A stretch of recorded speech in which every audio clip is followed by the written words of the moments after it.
कसम खाकर कहता हूँ, जिस जांघ पे मेरी पत्नी को बिठाने की बात करता है तू, उस जांघ को ना तोड़ा तो मेरा नाम भीम नहीं है। भगवान कन्हैया जी पीछे, पटुका उनका आगे आगे, फेंक दिया अपना पटुका, पटुका आगे आगे, कृष्ण पीछे पीछे, उनके पीछे गरुड़। भगवान ने ऐसा चीर बढ़ाया, दुर्योधन दुशासन थक गए, चीर समाप्त नहीं हुआ। कृष्ण प्रकट हुए, कहा दुष्ट, इस गलती के पश्चाताप तुझे बाद में करना पड़ेगा। और लास्ट में जब दुर्योधन से युद्ध होता है, भीम ने दुर्योधन की जांघ को तोड़ दिया। भीम ने दुर्योधन की जंघा को तोड़ दिया। अब जब दुर्योधन की जंघा को तोड़ा, और आखिर ये बताओ, उन्होंने कसम खाई थी कि जंघा तोड़ेंगे, चाहते तो जांघो तोड़ देते, मुंह तोड़ देते, चाहते तो जांघो तोड़ देते, मुंह तोड़ देते, लेकिन केवल जांघ क्यों तोड़ी? क्योंकि दुर्योधन की जो माता गांधारी थी ना, बड़ी पतिव्रता नारी थी। जब से ब्याह करके आई है, तब से गांधारी को पता चला मेरे पति अंधे तो आंखन पे पट्टी चढ़ा लिया। जब मेरे पति संसार नहीं देखते तो मैं क्यों देखूंगा, मैं क्यों देखूंगी?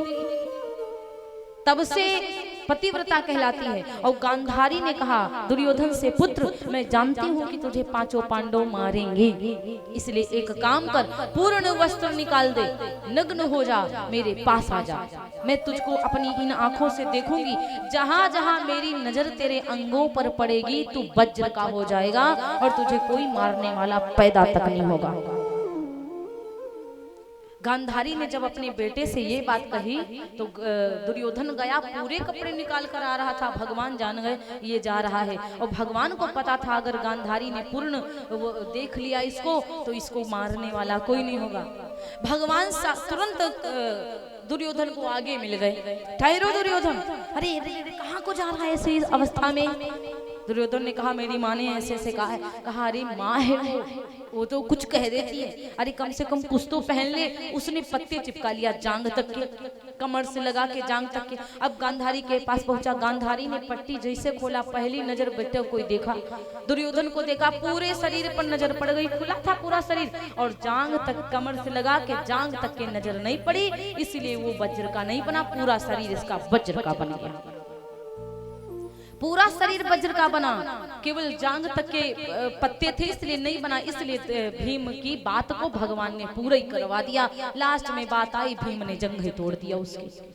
अब दुर्योधन पड़ा है अचेत अवस्था में। अब दुर्योधन का एक गांधारी माया को पता था कि मेरे बच्चे गलत कर रहे, लेकिन गांधारी मैया ने शुद्ध की शिक्षा नहीं दी अपने बच्चों को। अगर अपने बच्चों को माता पिता अच्छी शिक्षा दे रहे तो बच्चा कभी बिगड़ने वाला नहीं।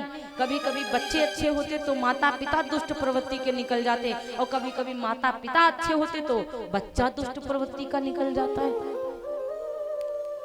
तो मेरे भैया अब कहा जाता है कि इस प्रकार से अब द्रोणाचार्य का बेटा था जिसका नाम था अश्वत्थामा।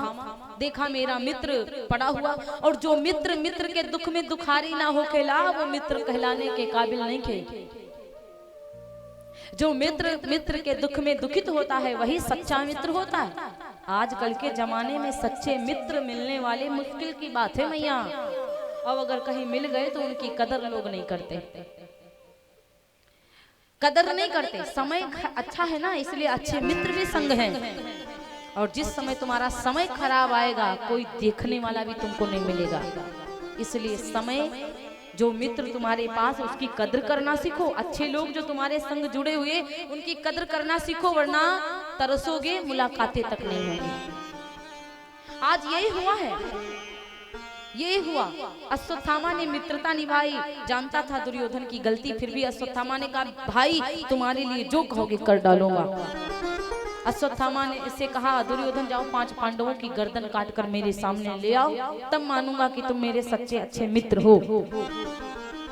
अश्वत्थामा 5 पांडवों को काटने के लिए गया। भगवान कन्हैया 5 पांडवों के पास हमेशा रहते हैं। क्यों रहते हैं? क्यों रहते हैं भगवान कन्हैया 5 पांडवों के साथ? रथ चलाते हैं भगवान कन्हैया 5 पांडवों का। क्यों चलाते हैं? क्योंकि भगवान श्री कृष्ण कन्हैया जी खुद समझाने द्वारिकापुरी से आए थे 5 पांडवों को लेकर के दुर्योधन को कि इनकी जमीन इनको दे दो, झगड़ा लड़ाई ना करो, लेकिन ये वो दंड नहीं माना।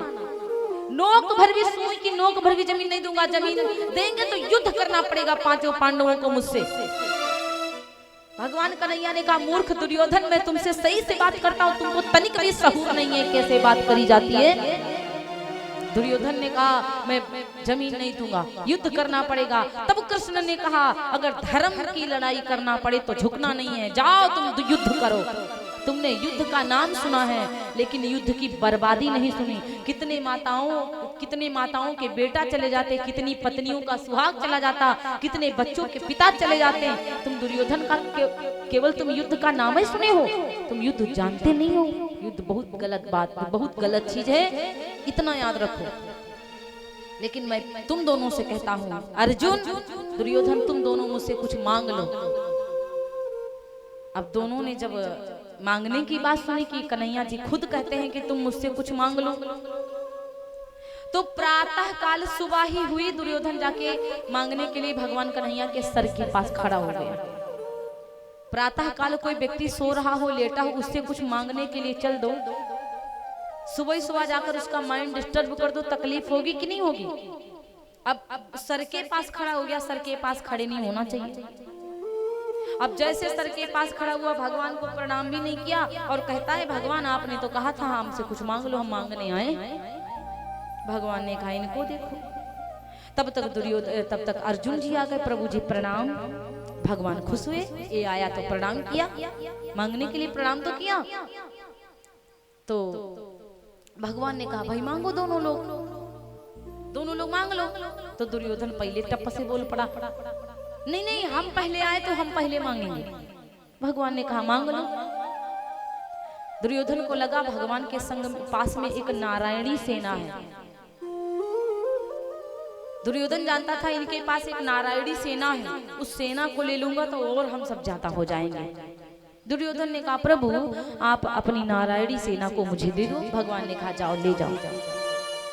अब अर्जुन की बारी आई, तुम मांगो।